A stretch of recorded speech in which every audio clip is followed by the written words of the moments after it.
just a funny book to read on a plane where you're just like, this is nuts. Like, well, I think like I said before, I think storytelling is a really big part of like, the not only the military culture, but just like first responder, that type of profession where you're dealing with a lot of chaos and stuff like that, like storytelling, people telling stories to each other in the locker room or at the gym or whatever. It's a big part of the culture. And I think a lot of people will find benefit from this, be able to take something away and be like, I can relate to this situation if they were cops and they're reading it, right? Like I can relate to this, or, maybe there's guys that served in the military that read this and they're like, you know what, I had a similar situation in a different location kind of thing that I kind of reminded me of that.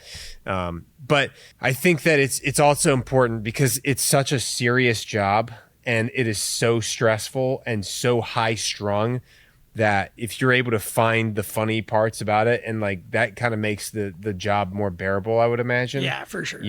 And like, I think reminding people of that, especially folks that are still out there serving, protecting the country right now, probably need to be reminded that that's like, it's important to find humor and stuff and be able to maintain your humor. And like in between all of the chaos and the horror and the tragedy that you are literally drowning in every day, and finding the things that are funny and trying to hold on to that instead of like hanging on to all the death and destruction that you're seeing on a regular basis. Yeah, that's like some of the reviewers have said, like if you go to Goodreads or whatever, and they're like, I found myself laughing and then crying because it's like you're laughing, but then you're like, oh my God, this is like very serious. Yeah. And then somebody's dying, and then it's like one reviewer wrote that she laughed, cried, and was angry in the same paragraph.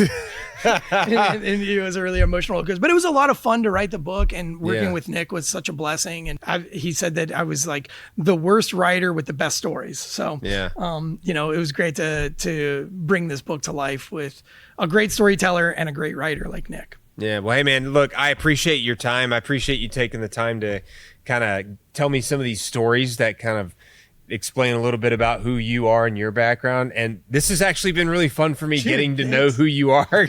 Cause like I said, we met like 5-10 minutes before we started this podcast. I knew you because I've been following you for a long time. So like Nick told me you were coming. I was like, yo, I gotta get up there. Like I'm gonna come and like rain on this parade. I'm gonna get a picture with this dude. I wouldn't say raining on. So I feel like I know you. Well, I like getting to know people. I think that like I said, I love storytelling. This is one of the big reasons I like podcasting, because I like hearing what other people's experiences are. Because personally, I don't feel like I've really done anything, but everybody else has all these crazy stories of these wild things.